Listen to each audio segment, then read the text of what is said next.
नमस्कार.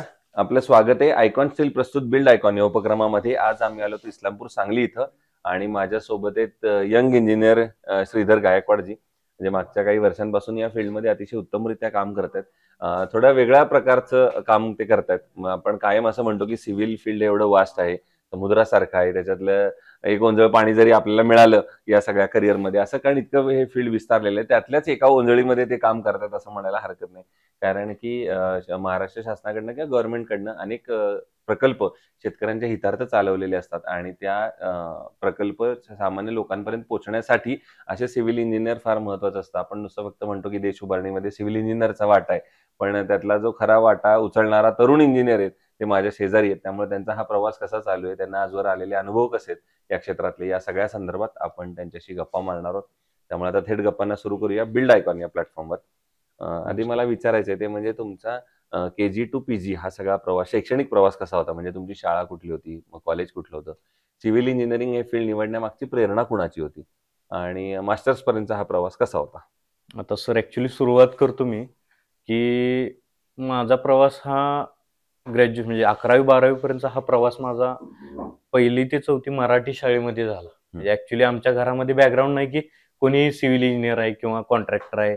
कुठलाही बॅकग्राऊंडचा काहीही नाही. माझे वडील शेतकरी आहेत आणि ते एक शेती काम करतात आणि सोबत समाजाला म्हणजे काहीतरी प्रेरणा द्यायची, हे करायचं, हे त्यांना पहिल्यापासूनचं ध्येय. तर त्यामध्ये पहिली गोष्ट म्हणजे ते ग्रामरोजगार सेवक आहेत. म्हणजे मला हे सिव्हिल इंजिनिअरला यायची प्रेरणा म्हणजे ते ग्रामरोजगार सेवक आहेत. त्यांचा रोल काय तर ते मनरेगा म्हणून एक योजना आहे महाराष्ट्र शासनाची. महात्मा गांधी ग्रामीण रोजगार हमी. ह्या योजनेचे ते म्हणजे मी जेव्हापासून बघतोय तेव्हापासून ते काम करतायत. मग योजना चालू झाल्यानंतर मी 11वी-12वीच्या दरम्यान असेल सर. त्यावेळी रमाई घरकुल आवास योजना म्हणून आली. त्यासोबतच प्रधानमंत्री घरकुल आवास योजना आत्ता आली. त्याच्या आधी अ, अ, राजीव गांधी योजना, अशा बऱ्याचशाच योजना, वेगवेगळी नावं होती. तर त्या योजना आल्या. त्या योजनेमध्ये मी 11वी-12वीला असताना मला असं जाणवलं, की पैसे योजनेचे येतात ₹1,20,000 आणि तेवढ्या बजेटमध्ये लोकं घर बांधायला किती त्रास घेतात किंवा ह्याला काय म्हणजे किती त्रास आहे, ह्याच्या पाठीमागचं ध्येय काय आहे किंवा त्यांना राहण्यासाठी टेक्निकल कोणत्याही प्रकारचा सपोर्ट नव्हता. म्हणजे इंजिनिअरिंग फील्ड हे त्यांच्यापर्यंत कधी पोहोचलेलं असं मला वाटत नव्हतं. कारण मुळातच इंजिनिअरची संख्या त्यावेळी कमी होती आणि हे प्रोजेक्ट थोडे नवीन होते. मग लोकांना घर बांधायचं म्हणजे त्यावेळी एक उत्सुकता असायची.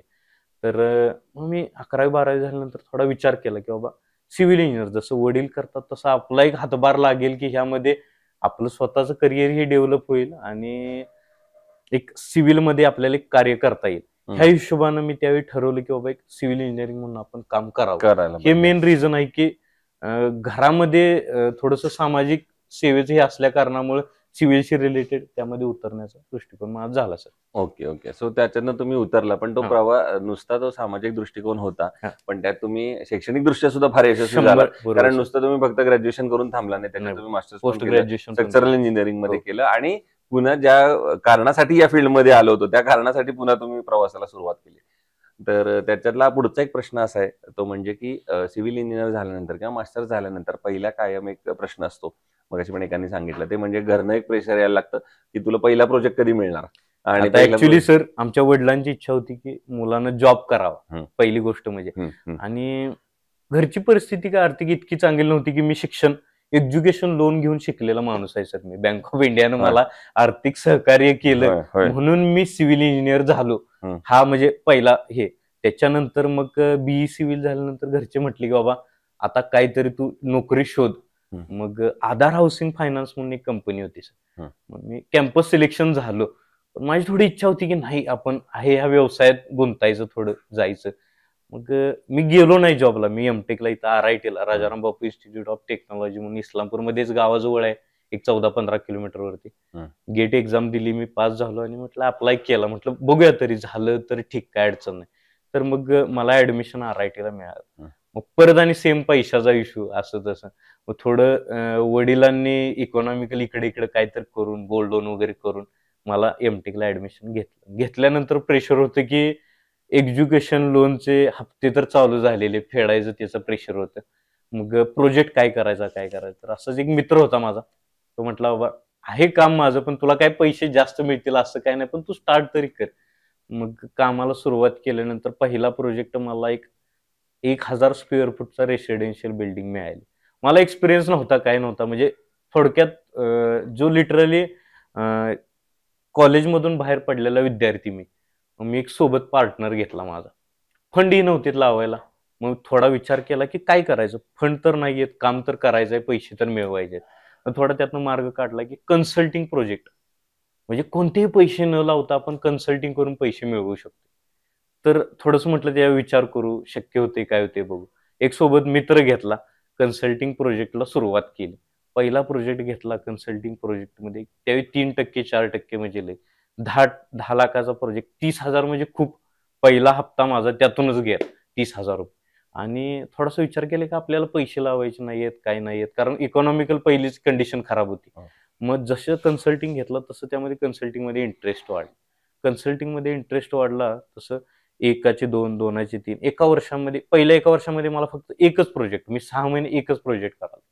त्याच्यानंतर ही घरकुल योजनेची थोडंसं म्हणजे उफाळी भरून आली, की शासनानं निर्णय घेतला, की प्रत्येक माणसाला घरकुल मिळावं.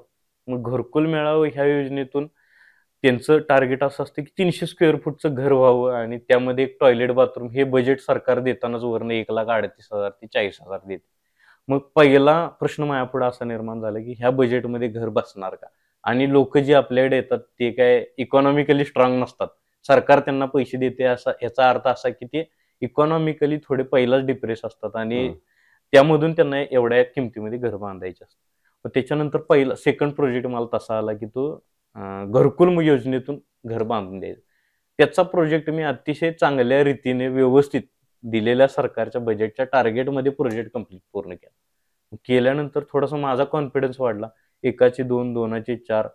मी आत्तापर्यंत 4 वर्षाच्या कालावधी माझे G+1 स्ट्रक्चरचे जवळ-जवळ 78 प्रोजेक्ट संपवले. क्या बात है! संपवल्यानंतर मी 2018ला एक फार्मर प्रोड्युसर कंपनी आहे, श्री महागणपती ॲग्रो म्हणून. त्या कंपनीत डायरेक्टर झालो. सोबत आता म्हटलं हा व्यवसाय करतोय तर शेतीशी रिलेटेड पण मॅक्सिमम लोकं शेतकरी आहेत. तर शेतीशी रिलेटेड पण आपण थोडंसं बघूया म्हणजे सिव्हिलला काय करता येतं. तर त्यावेळी देवेंद्र फडणवीस साहेब मुख्यमंत्री होते. हं. त्यांचा एक ड्रीम प्रोजेक्ट होता, की state of Maharashtra agriculture and rural transformation smart नावाचा त्यांनी हॉनरेबल बाळासाहेब ठाकरे कृषी महामंडळ ह्यांचा त्यांनी प्रोजेक्ट एक चालू केलेला. हं. मग आमच्या कंपनीला आम्ही प्रस्ताव दिला आणि पायलट प्रोजेक्टमध्ये आम्हाला तो प्रोजेक्ट मिळाला. तर आमचा प्रोजेक्ट काय होता, की कोल्ड स्टोरेज युनिट आणि प्रोसेसिंग युनिट हे बांधणं होतं. ना मला कोल्ड स्टोरेजचा एक्सपिरियन्स होता, ना प्रोसेसिंग युनिटचा एक्सपिरियन्स होता, ना कधीही गव्हर्नमेंटशी काम करण्याचा अनुभव नव्हता. तर पहिलाच प्रोजेक्ट आम्ही ट्रायल आणि एरर करत अतिशय चांगल्या रीतीने सक्सेसफुल केला प्रोजेक्ट. हं. मग त्याच्यानंतर मग स्मार्टमध्ये थोडंसं मला काम करण्याची जास्त जिद्द वाढली, उमेद वाढली. वाढल्यानंतर मग स्मार्टमध्ये मी आता सध्या कन्सल्टिंगमध्ये सातारा, सांगली, कोल्हापूर या 3 जिल्ह्यामध्ये जवळ-जवळ 16 ते 17 प्रोजेक्ट मी कन्सल्टिंग म्हणून करत आहे. क्या बात है! क्या बात है! 2 यातले फॅक्टर फार महत्त्वाचे होते. एक म्हणजे तुम्ही म्हणलात त्याच्यावरून इकडं कर्जाचा हप्ता म्हणजे इंटरेस्ट वाढत होता, हां. पण तुमचा कामातला इंटरेस्ट वाढत होता. 100% हा सगळ्यात महत्त्वाचा आहे. आणि दुसरं म्हणजे स्मार्ट हा प्रोजेक्टचं नाव असलं आणि तुमच्यासारखा स्मार्ट इंजिनिअर पण त्याच्यावर काम करत होता एका दृष्टीनं. बरोबर. कारण तुमचंच ते व्हिजन होतं, बरोबर की आहे. तुम्हाला याच क्षेत्रात ॲग्रीकल्चरशी रिलेटेड किंवा सामाजिक बांधिलकी असलेल्या एखाद्या कामात जायचं होतं. त्यामुळे तुम्ही त्याच्यात काम करताय. आता येऊया या कन्स्ट्रक्शनशी रिलेटेड काही प्रश्नांकडे. आता तुम्ही या माध्यमातून सांगली, इस्लामपूर भागात असेल किंवा कोल्हापूर भागात असेल अशा वेगवेगळ्या ठिकाणी हे काम करताय. याच्यामध्ये काम करताना तुम्हाला एक गोष्ट तुम्ही बघितली असेल ते म्हणजे या क्षेत्रात अनस्किल्ड लेबर किंवा अकुशल कामगारांचं प्रमाण फार जास्त आहे आणि अशा लोकांबरोबर काम करणे बऱ्याचदा धोकादायक ठरू शकतं जर त्यांना त्यातली माहिती नसेल तर. तर ती परिस्थिती तुम्ही कशी साईटवर हाताळता? ॲक्चुअली सर आता म्हणजे मी तुम्हाला सांगतो, कुशल, अकुशल हे दोन्ही प्रकारचे लेबर असतात साइटवरती. हं. तुमचं स्किल पाहिजे, की अकुशल कामगाराकडून सुद्धा त्या पद्धतीचं काम करून घेण्याची ताकद तुमच्यामध्ये पाहिजे. हं. म्हणजे अकुशल कामगारांकडून तुम्ही अंधविश्वास टाकून काम केलं तर 100% तुम्ही अडचणीत येणार. पण त्याच कामगाराला तुम्ही योग्य रीतीने कसं काम कशा पद्धतीने करायचं हे जर पटवून दिलं आणि समजावून सांगून त्यांच्याकडून जर काम करून घेतलं, तर अतिशय योग्यरित्या ते सुद्धा काम करू शकतात. म्हणजे हं. असं माझं मत आहे, तुम्हाला की वाटतं. 100% तुम्ही बी पॉझिटिव्हली बी फ्रँकली त्यांच्याशी चर्चा करून जर बोला. काम करून घेतलं तर बरोबर. ते सुद्धा कुशल कामगार होतात. होऊ शकतं. आपल्या हातात आहे की सर, म्हणजे जसं कुंभार मडकी घडवतो तशा प्रकारे इंजिनियरने त्याचे लेबर घडवायचे असतात, असं मला वाटतं की पर्सनली तुमचे लेबर तुम्ही जर घडवले तर ते अकुशलचे कुशल लेबर होतात. क्या बात आहे. दुसरा आणखीन एक मला मगाशी प्रश्न विचारायचा होता. तुम्ही रमाई योजनेचा मगाशी रेफरन्स दिलात आणि तुम्ही सांगितलं की 1,38,000 घर कसं बसणार? 1,38,000 मध्ये ते घर कसं बांधायचं हाच एक मुद्दा होता, कारण एवढ्या कन्स्ट्रक्शन कॉस्ट आणि मॅनेज करायचं. तर अशा वेळेला ज्या कस्टमरचं असं बजेट कमी असतं आणि त्यांना ती क्वालिटी किंवा दर्जा पण ठेवायचा असतो, तर मग हा समतोल कसा राखायचा? एक इंजिनियर म्हणून तुम्हाला काय वाटतं? समतोल राखण्यामागचं एक महत्वाचं रिझन असते सर. कसं आहे, 40% लेबर कॉस्ट असते, जवळजवळ 50% लेबर कॉस्ट येते आणि 50% मटेरियल कॉस्ट येते सर. तर मटेरियल मध्ये कोणत्याही प्रकारचं कॉम्प्रोमाइज करायचं नाही सर. लेबर मध्येही कॉम्प्रोमाइज करायचं नाही. फक्त जो माणूस रमाई किंवा घरकुल योजनेचं काम करतो त्याला स्वतःला थोडंसं राबला तर त्या बजेटमध्ये काम होऊन जातं, असं माझं मत आहे. राबणं म्हणजे काय, त्यानं पाट्या उचलणं हे वगैरे नाही. पडलेलं प्रत्येक गोष्ट बारकाव्यानं लक्ष देऊन करणे, म्हणजे एखादी गोष्ट प्रत्येक वेळी लेबर आणणे. समजा आपण पाया काढला पकडून चाल, पाया काढल्यानंतर त्यामध्ये खाली थोडी घाण राहील तर दरवेळी लेबर आणून ते चार्जेस पे करून काम करणं शक्य नसते. एखादी गोष्ट पडली तर मालकानं स्वतःहून केली तर त्या बजेटमध्ये काम बसणं शक्य आहे. मग त्यात पण 2-3 प्रकार आहेत सर.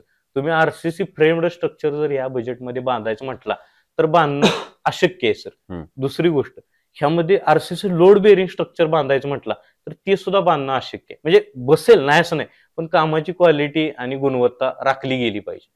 तर ही जर कामाची गुणवत्ता आणि बजेट राखायची असेल तर तुमचं एक शेड्यूल ठरवणं पहिल्यांदा गरजेचं आहे. त्या शेड्यूलनुसार काम करणं गरजेचं आहे. जेव्हा लोकली अवेलेबल कोणतं मटेरियल होते आणि ते मला कमी बजेटमध्ये कसं मिळतं आणि त्या सीझन मध्ये मी पिक करू शकते का, पर्टिक्युलर सीझन, बजेट आणि मटेरियल ह्या जर गोष्टींचा ताळमेळ जर तुम्ही साधला तर तुम्हाला बजेटमध्ये काम बसणे होऊन जातं, इझिली होऊन जातं. बजेटमध्ये म्हणजे काय, तुमच्या साईटवरती अवेलेबल तुमचं आता लोकेशन प्राईम आहे पकडून चालू, सिंधुदुर्ग लोकेशन. सिंधुदुर्ग लोकेशनला चिरा तुम्हाला इझिली बजेटमध्ये अवेलेबल होतो. तर तुम्ही भाजी विटेत काम करणार का? तर शक्य नाहीये भाजी विटेत काम करणं. तुम्ही जर काम चिऱ्यामध्ये केलं तर तुमचं काम अतिशय योग्य बजेटमध्ये होईल. याचा अर्थ असाच आहे की बजेटमध्ये काम करताना तुम्ही मार्केट सर्व्हे करणं गरजेचं आहे. ज्या गोष्टी तुम्हाला इझिली लोकली अवेलेबल आहेत त्यात काम केलं तर तुमचं इझिली बजेटमध्ये काम होऊन जायचं. बरोबर, अगदी महत्वाचा मुद्दा आहे. आता पुढचा जो प्रश्न आहे तो या सगळ्यापेक्षा वेगळा आहे. तो म्हणजे असा आहे की तुम्ही यंग आहात, इंजिनियर आहात, मूळचे सांगलीचे आहात, एवढं सोशल तुम्ही काम करताय. तर त्यातला प्रश्न असा आहे की सांगली जिल्ह्याच्या विकासाचं विजन एक इंजिनियर म्हणून जर तुम्हाला विचारलं किंवा सांगली जिल्ह्याचा एक सर्वांगीण विकास जर आपल्याला साधायचा असेल तर एक इंजिनियर म्हणून कुठल्या क्षेत्रावर आता काम जास्त झालं पाहिजे, कुठल्या सेक्टरवर काम जास्त झालं पाहिजे तर आपण सांगलीचा एक सर्वांगीण विकास करू शकतो असं तुम्हाला वाटतं? आता सर सांगलीमध्ये ऍक्च्युली म्हणजे माझ्या हिशोबाने सर सांगलीमध्ये वेगवेगळे विभाग आहेत 2 म्हटलं तर. एक थोडासा जत कवटेमंका हा विभाग पकडला तर थोडे पावसाची तिकडं हे कमी असते, म्हणजे पाऊस कमी प्रमाणात पडतो. इकडचा वाळवा, शिराळा ह्या भागामध्ये पावसाचं खूप प्रमाण आहे. आणि पहिली गोष्ट सर, सांगली हा म्हणजे सदन जिल्हा आहे सर. म्हणजे असं मुळातच ऑलरेडी तो सदन जिल्हा आहे आणि सदन जिल्ह्याला प्रगती करणं जास्त अवघड नाहीये सर. आणि येथील लोकांची कपॅबिलिटी अशी आहे की ती कष्ट करण्याची जास्त ताकद आहे. हार्ड वर्कवर लोक जास्त भरोसा करतात आणि 100% म्हणूनच आपला सांगली जिल्हा प्रगतीशील आहे. तर तुमचं म्हणणं असं आहे की प्रगतीसाठी काय केलं पाहिजे. ऍक्च्युली सर आता काय चालू आहे, जे रोडचे इन्फ्रास्ट्रक्चर वगैरे होतात, प्रगती चालूच आहे सर. फक्त मॅनेजमेंट जे आहे ना चांगल्या पद्धतीने चालले, फक्त गती थोडी यायला पाहिजे. म्हणजे कशा पद्धतीने यायला पाहिजे, आपली जी म्हैसाळ योजना आहे वगैरे ह्या योजनेचं पाणी तिथपर्यंत पोहोचलेलं आहे सर.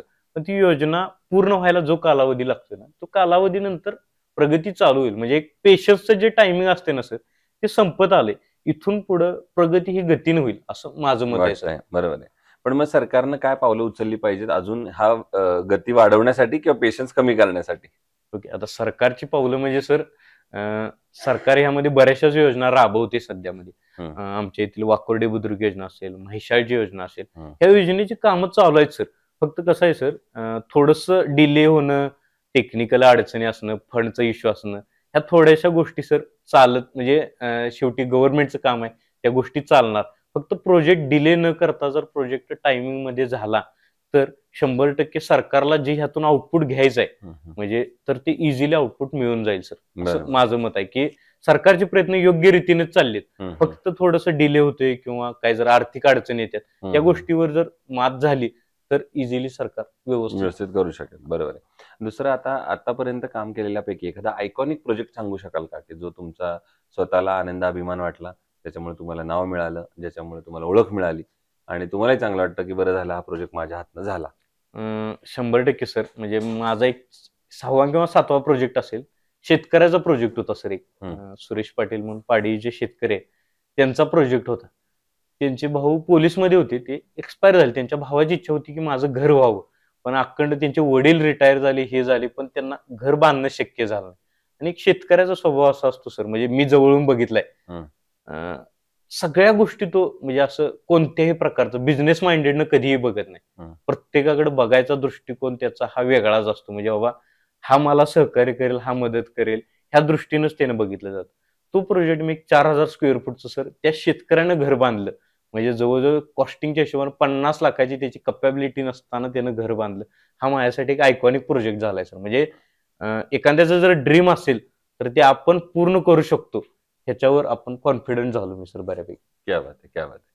आणि आता दुसरा प्रश्न म्हणजे कन्स्ट्रक्शन मध्ये जेव्हा स्टील निवडायची वेळ येते, मगाशी तुम्ही बजेटवाला इश्यू बद्दल बोललात, पण तुम्ही मास्टर्स पण आहात स्ट्रक्चरल इंजिनियर म्हणले, म्हणून विचारायचं की स्टील निवडायचं असेल तर त्याचे काय पॅरामीटर्स आहेत किंवा काय गुणवैशिष्ट्य बघितली पाहिजेत असं तुम्हाला वाटतं? आता ऍक्च्युली सर स्टीलचा सगळ्यात मोठा विषय म्हणजे स्टीलचे व्हेरियस साइजेस असतात. म्हणजे 6 mm पासून 20-32 mm पर्यंत, त्याच्यापेक्षाही मोठे असतात. ऑन साईट रिक्वायरमेंट नुसार साईज ऑफ बार वेगवेगळं घेतो आपण सर. तर बघताना ज्यावेळी आपण स्टील यूज करायचं आहे त्यामध्ये कार्बन कंटेंटचं प्रमाण किती आहे, पर्सेंटेज ऑफ इलॉंगेशन आणि डक्टायलिटी, ह्या गोष्टी टेक्निकल झाल्या सर. पहिल्यांदा मी बेसिक तुम्हाला सांगतो, ज्यावेळी सिलेक्शन करायचं आहे त्यावेळी एक आय स्टँडर्ड नुसार जी स्टँडर्ड वेट दिल्यात बारची, त्या स्टँडर्ड बारच्या वेटला ते मॅच झालं पाहिजे. हे सगळ्यात मेन क्रायटेरिया आहे. आजकाल मार्केटमध्ये तुम्हाला नगावरती बार दिले जातात. म्हणजे ऍक्च्युली 10 बार 10 mm चे तुमचं वेट केलं जात नाही. एका बारचं एवढे एवढे वेट होते, तुम्ही ह्या रेटनं द्या, असं बोलण्याचा विषय असतो. तर ऍक्च्युली कधी कधी बार अंडरवेट येतात सर. अंडरवेट म्हणजे स्टँडर्ड वेट 10 mm च्या बारचा समजा 7.76 किलो आहे, तर ते बार देताना 6 किलोचा देतात. जर एका बार मागे जर तुमचं 1.76 किलो वेट जर जात असेल, कमी होत असेल, तर टोटल घेणाऱ्या नंबर ऑफ क्वांटिटीज मध्ये तुमचा किती तोटा होते ह्या गोष्टी बघणं गरजेचं आहे. आणि दुसरा विषय म्हणजे अंडरवेट ह्या झाला. ओव्हरवेट जर बार आली तर नंबर ऑफ, आपण ऍक्च्युली घेताना स्टील केजीत घेतो, पण ज्यावेळी यूज करायचं असतं त्यावेळी नंबर ऑफ क्वांटिटीज मध्ये यूज केला जातो. समजा ऑन साईट 1000 स्क्वेअर फूटच्या बिल्डिंगला जर 3.5 kg पर स्क्वेअर फूटनं काढला तर तुम्हाला 3.5 टन स्टील लागते. हे कॅल्क्युलेशन झालं kg wise. Number of bars according to bar bending schedule जर काढलं तुम्ही तर ते नंबर ऑफ बारची क्वांटिटी ही तेवढीच लागते. भले तुमचं वेट 3.5 टन जाऊन देईल नाहीतर 3,200 जाऊन देईल. म्हणजे ऍक्च्युली महत्वाची काय गोष्ट आहे आपल्याला इथं गरजेचं आहे, तर नंबर ऑफ बार्स, पण नंबर ऑफ बार्सचं वजन ऍक्च्युअल तेवढं आलं पाहिजे, तेव्हा ती गोष्ट तुमची इकॉनॉमिकल पण होते आणि सगळ्या गोष्टींना सॅटिस्फाय असेल. त्यामुळे ह्या क्रायटेरिया म्हणजे डक्टाईल स्ट्रेंथ असेल किंवा कार्बन कंटेंट असतील किंवा त्याच्यावरती असणारे रिब असेल, त्याच्यावरती पर्सेंटेज ऑफ इलॉंगेशन असेल, बऱ्याचशाच टेक्निकल टेस्ट आहेत. पण ज्यावेळी कस्टमर वापरणार आहे त्यावेळी टेक्निकल गोष्टी आपण समजावून सांगू शकतो. इंजिनियरला त्या गोष्टी परफेक्ट माहिती असतात, पण त्यांना जी बेसिक गोष्ट सांगायची ती गोष्ट सांगू शकते आपण. वेटची गोष्ट सांगू शकते. परफेक्ट आय स्टँडर्ड नुसार जर वेट असेल तर तो कस्टमर सॅटिस्फाय होईल अशी माझी गॅरंटी आहे. कारण 100% ज्यावेळी स्टँडर्ड वेट कधी येणार, ज्यावेळी पर्सेंटेज ऑफ कंटेंट आणि बाकीच्या गोष्टी जर स्टँडर्ड असतील तरच त्या गोष्टी स्टँडर्ड वेट येऊ शकतात. बरोबर. पुढचा प्रश्न म्हणजे तुम्ही म्हणला तसं आयकॉन स्टील तुम्ही वापरलंच आहे आजपर्यंत, तर मग त्यांचा प्रॉडक्ट आणि सर्व्हिस म्हणून तुमचा कसा आहे अनुभव? ऍक्च्युली सर मी आयकॉनकडे आलो कसं हा सांगतो. मी ऍक्च्युली सर दुसरा ब्रँड वापरत होतो, मी त्या ब्रँडचं नाव घेणार नाहीये इथं. तर ऍक्च्युली माझ्या साईटवरती गावामध्ये काम चालू होतं, मोठं काम होतं, 4,000 स्क्वेअर फूटचं काम होतं. आणि मेन अँड डिस्ट्रीब्युशन स्टीलसाठी मी स्लॅबसाठी 10 mm चे बार मागवलेले होते. आणि मागवल्यानंतर मला ऍक्च्युली कटिंग झाल्यानंतर त्या दिवशी मला जाता आलं नाही साईटवरती. मग मी गेलो दुसऱ्या दिवशी. त्या दिवशी कटिंग झालं होतं. कटिंग झाल्यानंतर मी बार बांधायला घेणार तेवढ्यात मी बघितलं तर पट्टी बार आली होती. पट्टी बार आल्यानंतर ते थोडं मला खटकलं. ॲक्चुअली ओरिजिनल बारचे आपण पैसे दिलेत आणि पट्टी बार म्हणजे ॲक्चुअली अशी आयताकृती पट्टी आलेली त्याची. म्हणजे पूर्ण पट्टी झाली. आपल्याला बार लागतात सर्क्युलर. आय-एस कोडमध्ये असा नियम आहे की सर्क्युलर बार का वापरायचा, तर एरिया ऑफ रेन्फोर्समेंट जो कॉन्क्रीटशी कॉन्टॅक्ट करतो तो मॅक्झिमम होतो. कॉन्क्रीट जे काम करतं स्टीलला धरून ठेवायचं ते गोल बारमध्ये जास्त होते एरिया, म्हणून आपण सर्क्युलर बार वापरतो. तर मी त्यांच्या कंपनीशी कॉन्टॅक्ट केला आणि म्हटलं सर असाच झाला इश्यू, मग सॉर्ट आउट होत असेल तर करून द्या आपण, हे काय तर करून तुम्हाला काय नुकसान आहे थोडं तुम्ही सोसा थोडं आम्ही सोसतो, काय असेल ते यातून तुम्ही बदल करून द्या. तर त्यांनी मला बदल करून दिला नाही आणि मग थोडंसं समर्थ ट्रेडर्स पवारवाडीवाली मी यांच्याकडं गेलो. गेल्यानंतर साहेब म्हटलं असा असा इश्यू आलाय मला म्हटलं आणि मला म्हटलं हे बार आता माझे ठीक आहे माझं वेस्टेज झालं खराब झालं. मला तुम्ही एकदा दुसरा कोणती कंपनी प्रेफर करायची किंवा काय थोडंसं तुम्ही सांगा, मी त्याचा स्टडी करतो आणि मला इथून पुढं ते मटेरियल फक्त क्वालिटीशी कॉम्प्रोमाइज न करता द्या. तर त्यांनी मला आयकॉन स्टील संदर्भात थोडंसं डिटेल दिली. म्हणजे आमच्याकडे जास्त डीलर नाहीयेत आयकॉनचे. पण आयकॉन संदर्भात थोडीशी माहिती दिल्यानंतर मग पहिल्यांदा आयकॉन वापरलं. पण त्यांनाही माहीत नाही की मी आयकॉन स्टीलचा बार कट करून माझ्या स्वतःच्या कॉलेजच्या लॅबमध्ये मी नेऊन बार टेस्ट केला. सगळ्या टेस्ट टेन्साईल स्ट्रेंथ घेतली. कप अँड कोन टेस्ट घेतली. सगळ्या टेस्ट मी घेतल्या. मी सॅटिस्फॅक्टरी झाल्यानंतर मी साईटवरून माल घेतला. वाह! आणि आजपर्यंत मी आयकॉन स्टील सोडून दुसरं कोणत्याही प्रकारचं स्टील घेत नाही. बरोबर. क्या हे बात है! म्हणजे आयकॉन स्टील म्हणजे मी जोडला कसा गेलो हो, तर हे ह्याचं महत्वाचं खरं आहे. रिझन हे आहे. म्हणजे बरोबर. ऍक्च्युली मी असं मोठेपणा सांगत नाही की मी पहिल्यापासून आयकॉनच वापरत होतो. होय, होय. मी आयकॉनशी जोडला कसा गेलो तर ते ह्या याच्यामुळेच पद्धतीने मी जे जोडला गेलो. जोडलं गेलं. आणि जोडला गेलो ह्याचं मला खरंच अभिमान आहे की मी एका चांगल्या फर्मशी जोडला गेलो आणि त्यांच्यातून जो मला आउटपुट येतोय तो मला समाधानकारक आहे. आणि माझ्यापेक्षा जे लोक कर्ज काढून घर बांधतायत त्यांना सॅटिस्फॅक्टरी आहे. कोणत्याही प्रकारची मी फसवणूक करत नाही की बाबा हे स्टील वापरा म्हणून सांगून. ह्याच्यात मी स्वतः सॅटिस्फॅक्टरी आणि माझ्यापेक्षा कस्टमर सॅटिस्फॅक्टरी. हे सगळ्यात महत्वाचं. हे क्या बात सगळ्यात आहे! फार महत्वाचा पॉइंट तुम्ही सांगितलात आता. आणि आता अगदी शेवटचा प्रश्न ते म्हणजे या क्षेत्रात तुमच्यासारखे जे तरुण इंजिनियर्स आहेत ज्यांना यायचंय किंवा जे आता शिकतायत आणि ज्यांचं पहिलं व्यावसायिक पाऊल आता पडणार आहे, तर त्यांच्यासाठी एक मित्र म्हणून, सीनियर म्हणून तुम्ही काय सल्ला द्याल? आता सर मित्र म्हणून सल्ला द्यायला थोडंसं असं की एक चांगल्या पद्धतीनं फक्त डोक्यामध्ये ज्यावेळी व्यवसाय करतो आपण त्यावेळी व्यवसाय करताना थोडं इथिक्स बाळगून जर व्यवसाय केला तर तुम्हाला कधीही अडचण येणार नाही. इथिक्स म्हणजे काय? व्यवसायामध्ये फक्त कोणाची फसवणूक करायची नाही. आपलं कधीही नुकसान होत नाही. हं. तुम्ही एखाद्या कंपनीचा ब्रँडचा फक्त काहीतरी गोष्टी मिळतात, त्यांच्याकडून आउटपुट मिळते म्हणून त्यांचा आपण म्हणजे कस्टमरला वापरायला लावायचं नाही. तर ह्याच्या मागं स्वतःचाही फायदा बघायचा म्हणजे कशा पद्धतीने की ते वापरल्यानंतर भविष्यात आपल्याला त्रास नाही झाला पाहिजे. कस्टमरचा रिझल्ट रिव्ह्यू चांगला आला पाहिजे. अशा पद्धतीचं मटेरियल वापरून तुम्ही स्वतः काळजीपूर्वक काम करून आणि स्टार्टिंगला काम करताना असंख्य अडचणी येतील. लेबरचा जो तुम्ही मगाशी इश्यू हं, म्हटला, हं. तो सगळ्यात मोठा इश्यू येईल. फक्त शांततेनं म्हणजे कसं आहे, तुम्ही प्रोफेशनल वर्क असतात 100%. तुम्हाला ज्यांच्याशी डील करायचं असतं, ते अनप्रोफेशनल लोकं असतात. त्यांना टाईम लिमिट, टायमिंग किंवा बोलण्याचे हे इथिक्स वगैरे माहीत नसतात. त्या गोष्टी तुम्ही वळण लावावं लागतात. जसं मी मगाशी सांगितलं, की मडकं घडवायचं हे कुंभाराच्या हातात असतं. तशाच प्रकारे तुम्ही जर व्यवसायात उतरल्यानंतर लेबर वगैरे सगळे हँडल करणं हे तुमच्या हातात आहे. क्या बात है! सो हे होते इंजिनियर श्रीधर गायकवाड आणि त्यांनी फार महत्वाचा सल्ला दिला ते म्हणजे तुम्ही थोडक्यात सांगायचं म्हणजे स्वार्थात परमार्थ बघा. तुम्हाला पैसे तर मिळणारच आहेत कुणाचं तरी घर पूर्ण करून कुठलीतरी वास्तू उभारून कारण तुम्ही सिव्हिल इंजिनिअरिंग फील्डमध्ये आलेलात. पण ते करताना आपण कुणाची फसवणूक करणार नाही. पारदर्शी व्यवहार कसा होईल आणि ती जी वास्तू आपण निर्माण करतोय ती दीर्घायू कशी टिकेल यासाठी तुम्ही काळजी घ्या. पुन्हा एकदा आपले मनापासून आभार की तुम्ही नमस्कार सर. आलात आणि भविष्यात सुद्धा जे तुमचं काम चालू आहे, ज्या व्हिजननं तुम्ही इकडं या क्षेत्राकडे वळलेला आहे, परिणामी तुम्ही देशसेवा करताय अल्टिमेटली. तर ती तुमची देशसेवा अशीच कंटिन्यू राहो. अशाच आयकॉन स्टील तर्फे तुम्हाला मनःपूर्वक 100% सर. शुभेच्छा. फक्त एक 2 मिनिटं सर. हं. मी आयकॉन स्टीलचा आभार मानेन, की मला आज अशा प्लॅटफॉर्मवर उभा राहून बोलण्याची संधी दिली. होय. मी पहिल्यांदा आयकॉन स्टीलचा आभार मानेन आणि हा जो तुम्ही व्हिजन राबवताय अतिशय चांगला आहे. म्हणजे नवीन युवक डेव्हलप होतील यातून आणि सगळ्यात महत्त्वाचं तुम्ही ग्राउंडच्या बॉटम पासून टॉप पर्यंत जाताय. म्हणजे ॲक्चुअली ज्याला गरज आहे त्याच्यापासून तुम्ही जो रिक्रूट करतोय त्याच्यापर्यंत जाताय. हेच एक सगळ्यात मोठं तुमचं विजन अतिशय क्लिअर होईल असं माझं मत आहे. आणि तुमची प्रगती हीच आमची प्रगती आहे. आयकॉन स्टीलची प्रगती झाली तरच इंजिनिअरची प्रगती आहे. त्यामुळे असंच चांगल्या प्रकारचं मटेरियल तुमच्याकडून मिळावं अशी आम्ही अपेक्षा व्यक्त करतो. धन्यवाद. आभार व्यक्त करतो.